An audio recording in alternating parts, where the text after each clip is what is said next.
Effective communication. This covers GDC Standard 2. Welcome to the CPD programme for dental professionals. Before we start today's CPD session, please ensure that you have downloaded all your course materials from your online folder. This will include your course notes, your CPD questions, your professional development plan form, and your PowerPoint and evaluation. At the end of the session, you will need to complete the questions and the evaluation. These completed forms should be then uploaded to your online folder, and then you will receive your certificate of CPD. So we'll highlight effective communication techniques and we'll think about sharing information. Now, as far as the sort of bureaucratic aspects of communication are concerned, we move away from the physical and the interpersonal communication, and we start to think about the ways that we share information in terms of information technology and communication out of the practice, communication into the practice where people are referring to you, communications when you're sending information to people that are going to treat one of your patients. I don't imagine that happens an awful lot, but I'm sure there must be times when you do that. And we're just going to give some consideration to patients' rights to data protection, confidentiality, everything that comes under the umbrella really of information governance, which we looked at previously. And over the last year, because I know we looked at this a lot the last time I was here, over the last year there's been a real shift really towards enabling a national database of people's health information to be out there. And the real concern is that anybody that enters into that database is protecting the information, and it isn't in any way affecting the integrity of the information. So it really means that whatever happens in any healthcare provider's organisation has got to be in line with information governance. When you look at what happens in hospitals, it makes you absolutely despair of confidentiality. I mean, so often you see records stuck down the back of filing cabinets and stuck on places where anybody can stop and look at them. And when you go to doctors and they put people's names up, you know, flashing across, so-and-so, please go and see the dietitian or whatever, you know, and people might not necessarily want all the neighbourhood to know that they had an appointment with a dietitian, and yet that seems to be perfectly acceptable. I mean, that's a big question mark to my mind on, you know, is that okay? I suppose it's going to take people to object, really. Why is that okay when we have to be so careful? Absolutely. Why are they allowed to do that? I mean, general practitioners know any different to general dental practitioners, I think. Is that? Completely agree with you. Are they looked after by CQC as well? They obviously have. Well, they're just starting a little bit, but it's not so much CQC, although CQC covers it. It really is about data protection, the healthcare records, and all of that sort of thing, and just people's statutory rights not to have the things that they're doing as far as their healthcare is concerned publicly advertised in the waiting room. Then I suppose we go in and see Mr. Smith. Well, that would be the other side of things. It's just like saving the name, I suppose. Alison, you're Mr. Jones is ready to see you. You know, I suppose. But I think seeing the dentist is less personal. So you're going to have your teeth checked or encrypting records. You encrypt it when it goes out of the practice so that it can't be picked up. Only the person that it's sent to will be able to emails. Yeah. There's a service that you can do, so we're almost there, yeah. Actually, can I say something on communication? Please could everybody regularly check telephone numbers and addresses. We have had all sorts of problems. In fact, the other day, that you could audit, couldn't you, in terms of how well you're doing? How often do emails get returned because the address is no longer relevant, and how could you reduce that? Now, you probably couldn't reduce it totally, because a lot of people, when they change the email address, probably right low down on their list of people that they're going to inform will be your dental practice. But to be proactive, as you're saying, each time somebody comes through and just says, you know, have you changed your address recently? Is it telephone saying, can I just check it?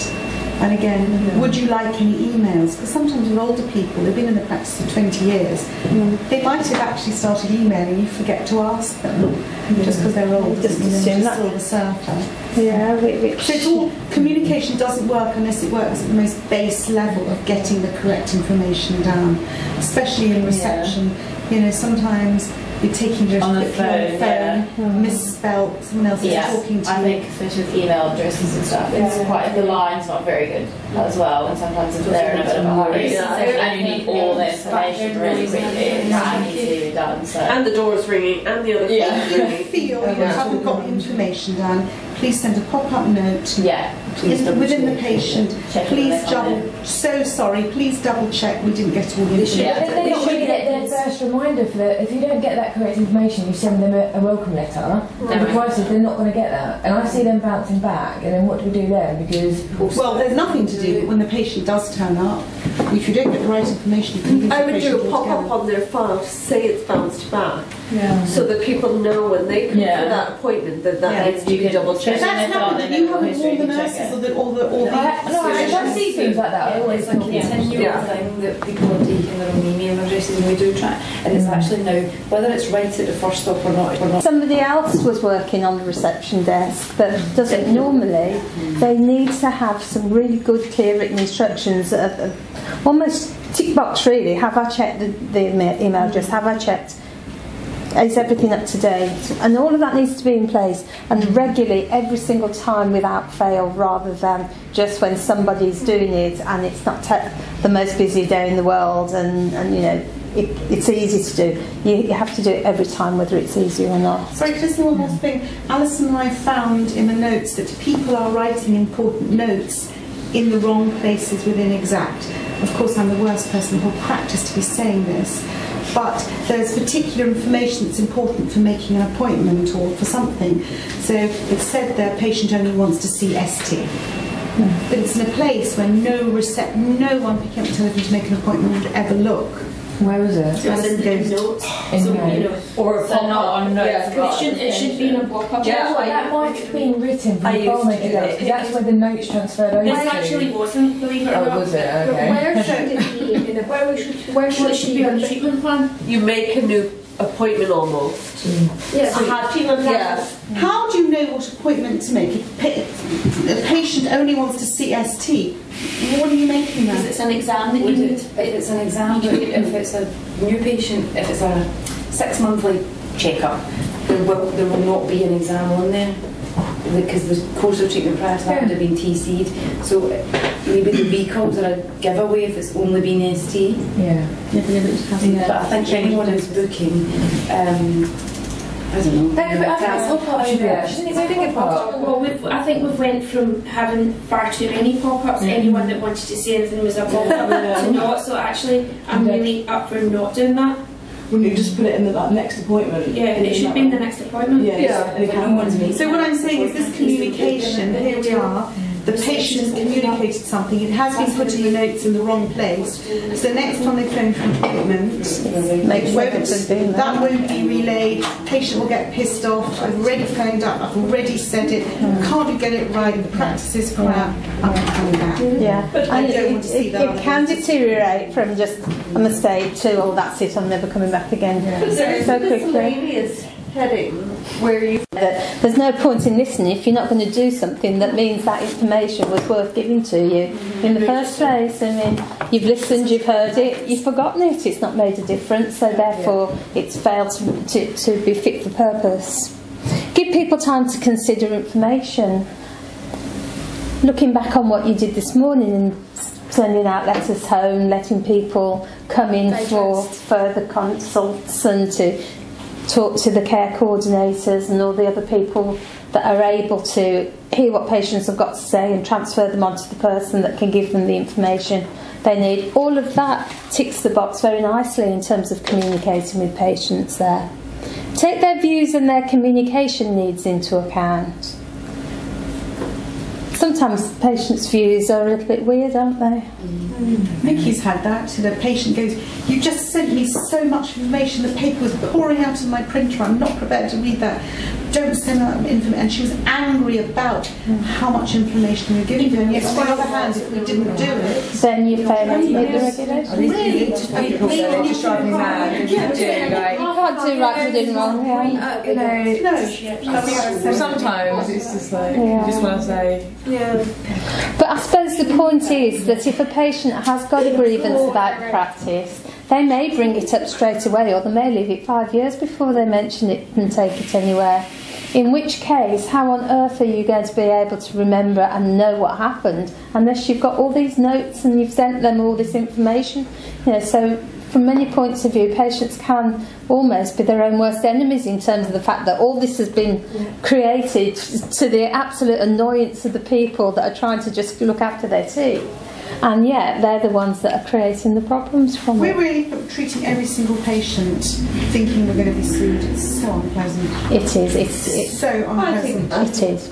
We do a pretty good job though. Yes, but you still look what Glenys is saying. In 5 years' time, if you haven't got all the information, so you have a lovely, yummy patient. Go to do a filling. Do it now. I'm in a hurry. And actually, you need to turn around and say, "Actually, I know I've known you for 25 years, but I can't do it today, and I've got to write you a letter, and I've got to tell you what it costs, and you've got to sign a consent form, you've got to come back." I don't think it's not. There's two ways. I've got treatment how you do it today, and you say, "Mr. Smith, it's going to cost you £65. Into treatment rooms and the dentist apologises or gives them some sort of an explanation. Not a problem. It's not a problem. So you get two different extremes there. Okay, so what we're looking at when we're looking at different people, because we're talking about a range of people, some of the things that they're bringing up are really quite unreasonable, and other things that are quite reasonable, but within the framework of what we do, something's gone wrong. In order to try and understand what we can do to stop things from happening again, what we need to do is actually think about what level this misunderstanding is happening at. Is it an attitude, is it a value, or is it a belief? And just to explain to you those terms, a belief is generally something that's quite superficial in these terms of attitudes, values and beliefs. And a belief is something that happens because of what you observe around you. So I might believe that the coffee in that pot is hot. So I might pour one and find it's cold, and then I'd stop believing it was hot anymore. And just simply by being given that information, it completely changes the whole thing, because if I wanted another coffee, then I wouldn't have a cold coffee out of there, I'd do something different. And some of the patients that come along have beliefs that maybe not be accurate, and part of what we do as healthcare professionals is educate patients. So we give them the information in order to make the decisions that we've been talking about all morning. And sometimes the reason that a patient doesn't see things the way that we want them to is because they haven't got enough information to make it right. And certainly when we looked at the consent, we talked about understanding, we talked about giving people written information, giving them verbal information, showing them on models, as many ways as we possibly can to give them the information so that the beliefs they have about that treatment are accurate. And that's easy, isn't it? That's a simple thing to do, because we've got the information here, they need the information, we've got the channels. When the patient's beliefs are the difference between them going ahead and having a treatment that's recommended for them and not, it's not a problem, because we can do that. However, sometimes the reasons that people don't see things the way that we do is because of their attitudes. And there are so many attitudes about dentists, aren't there? If you go out there and you listen to people, if you socially hear people talking about dentistry, their attitudes towards dentists probably aren't particularly accurate in many cases, or maybe sometimes they are, I don't know, but in many cases you're not particularly enthralled by what you hear about in terms of attitudes. Now, attitudes are formed by social groups, by education. Attitudes are something that you bring with you based upon your childhood very often. So you take a patient that has a really, really negative dental experience as a child, that's going to probably stay with them all the way through their adult life, and a lot of the decisions they make about dentistry may very well have their roots in that particular decision. And if we ask patients generally about their past dental experiences, they will give you loads of information, won't you? They'll tell you about the dentist that had to put the knee on the chest to get the tooth out, and makes you wonder really what sort of a contortionist could do that with the knee on the patient's chest. But they believe it, and that's a really, really big barrier to get across. Probably one of the biggest ones to get an informed consent, really, because giving them the correct information isn't going to do it. There's lots of evidence that patients that are nervous of the dentist because of a past experience, they have a dental experience following that was very positive and there was no problem, they're still going to have the same concerns the next time they go for dental treatment because of what's actually happened in there. I mean, it's the whole principle with gambling and things like that, that something that's happened in an early stage of your experience of something has a huge overflow. So sometimes when patients have given you lots and lots of detail about how awful it was when this and this happened, then you can actually start to understand some of the decisions that they're making. And actually education does make a difference to attitudes, but that needs to be something really quite structured and something which maybe is difficult to do when you're trying to run a practice and get on with things as well. Values are the hardest thing to change. Every now and again there's something on television about some person that pulls out their own teeth with a pair of pliers. Do you ever see it? From time to time you get this and you say, oh, I never go to the dentist, so I've got this pair of pliers. And you think, oh, how could you do that? But basically something within that person must be so deep-seated that they're prepared to take the pain. Mind you, I suppose mostly they'll be sort of waving about and not like an extraction that you would use in a dental practice, probably just being held on by soft tissue. I don't know, but at the end of the day, the values that drive people to do that can be so deep-seated that you really wouldn't change those. Sometimes you come across true dental phobics, don't you? Have you ever come across literally true dental phobia? It's not just people that are frightened of the dentist, you know. Very, very difficult to work with in practice because these people would probably rather die than have a dental experience. So you don't need to worry too much about them with the standards because they're not going to come into the practice anyway. But the fact is, the values are the things that drive them. And all the time that we're interacting with patients, all of this is going on under the surface. And it helps the patient to make sense in their terms of what's going on around.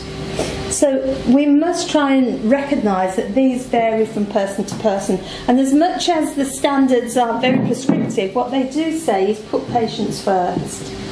So it really means taking the time to actually sort of get into the patient's history, into the patient's psyche. The majority of patients that come because they want to come. They have treatments, they're grateful for the treatments, they appreciate what's done. It's only going to be a small minority, but these are the ones that are going to be the most challenging, I would suggest. So patients have choices, and we all have concepts of the world around us and how it should be, and this is what attitudes, values and beliefs actually drive the patients to create the world that they think that they should be living in.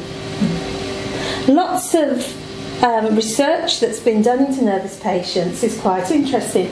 One of the things that research tells us is that men are more nervous at the dentist than women.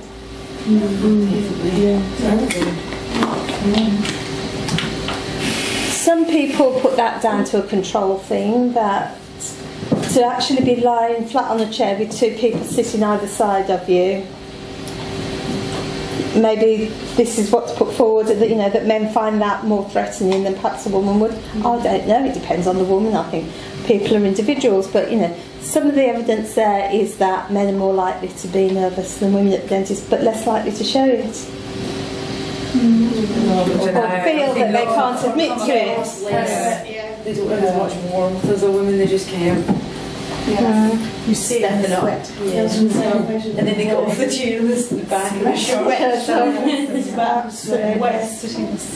Yeah, I could see it was like that the day before as well, and just sweating.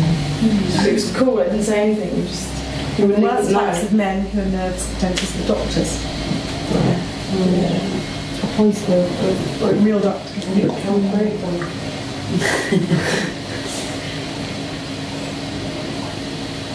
But the important thing about all of these communications with patients is the two-sided nature of communication.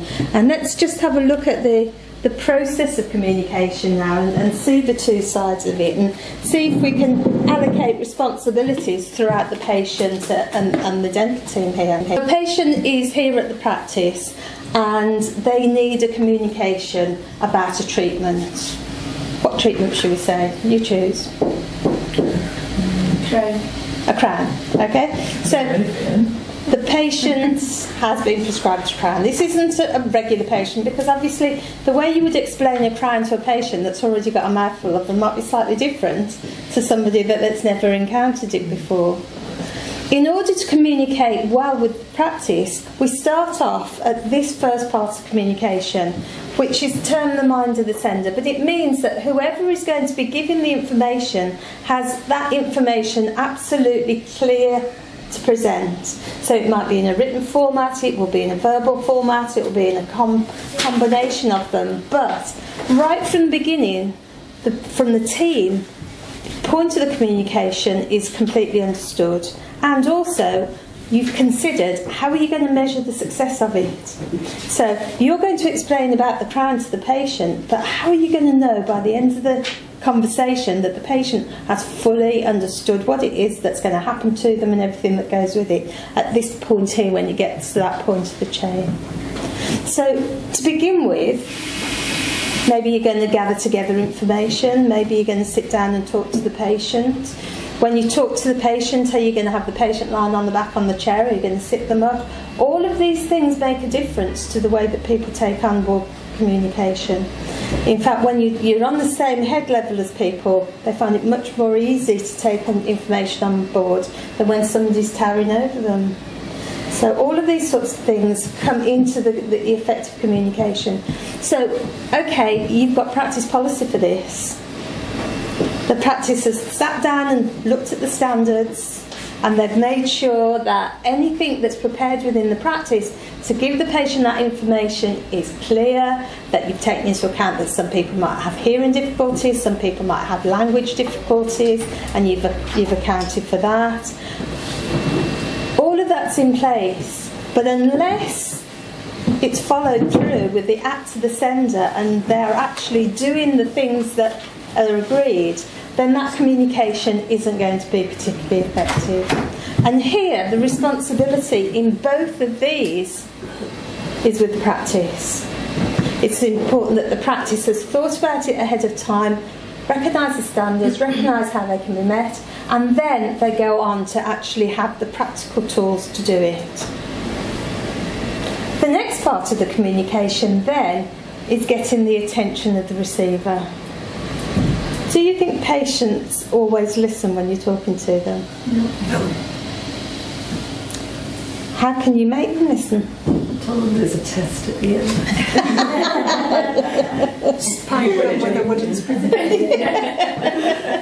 The answer to that question is you can't.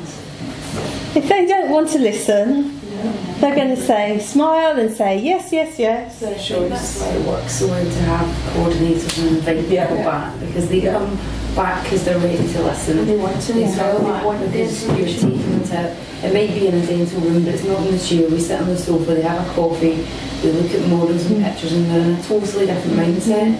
And they volunteer their attention. If you give the information in different ways, in different positions within that one room. Very, very good way of getting people's attention and getting them to listen to what you're saying. But of course it does have to be appropriate, and it would be so easy to be inappropriate if you try to use it. But some dentists are really very, very irreverent and their patients just adore it.